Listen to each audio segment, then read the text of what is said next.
Beautiful. So we got one more question from our producers club. CJ says, our producer actually, I'd like to hear about her CPS plan as is on her website.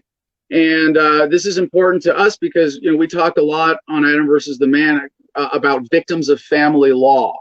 We believe generally that this is a hugely underreported and under-discussed issue because a lot of people are bullied into shame or silence based on their own victimhood as someone going through a divorce or a child of divorce or dealing with government interfering in their parenting, taking their kids away or threatening to. And you have a pretty bold proposition, abolish CPS. Can you tell us about that and how that's being received right now?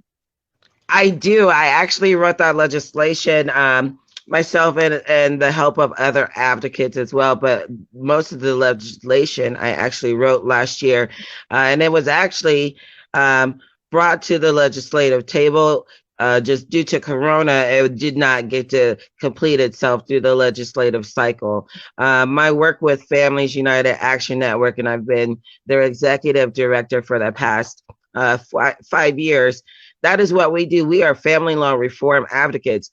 We believe that the Department of Human Services, Child Protection, and Dependent Adult Services is clearly outside of bounds. They're the only agencies that are operating outside of the Constitution, and we believe that needs to be addressed. I think that the whole agency needs to be thrown away because, one, like I said, they're operating outside of the Constitution. I believe that an improper delegation of power has occurred between the judicial and the executive branches, and that needs to be cleared up. I believe that parents, when you seek to remove their most precious asset or access to their most precious asset from them, that you should be taking them through the criminal the process, because as it stands right now, murderers have more rights to their children than people being accused of harming their children, which makes absolutely no sense. And I think that it's time for this agency. It has outlived its purpose. It needs to be redirected, reformed, and thrown out and started all the way over. And I think that we've got a great following for it. I think people are ready, and more people are seeing the harmfulness of this agency. Not saying that this agency is not useful or an agency of its kind is not useful, because I'm advocating for us to replace it with a standalone agency that's called the Family Stabilization and Preservation department, and that solely brings it back into line with being a human services agency and not a quasi judicial agency. And I think that a lot of people are understanding that.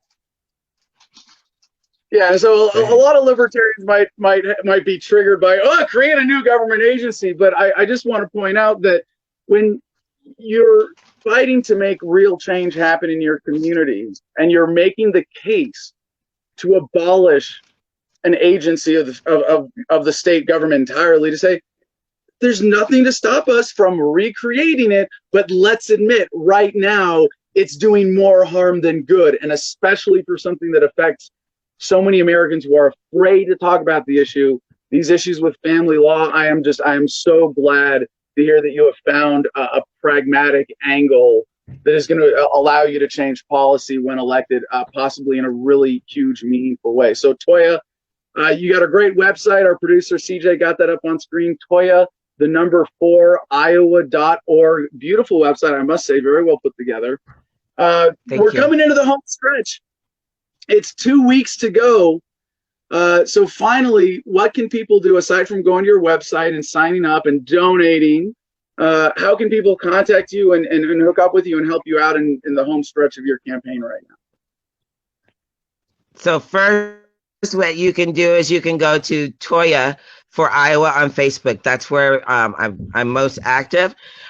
Hit the like and share button. Secondly, if you live in my district, ask for a sign. I will even come and knock doors in your district with you so that you can meet your neighbors and introduce them to a great candidate that you're supporting. Thirdly, tell your friends, register to vote and go vote. I really want to see people vote. I would prefer that you vote for me. However, if that is not the case, when you get a hold to that ballot, if you've gotten an absentee ballot, research who's on that ballot, because an educated voter casts an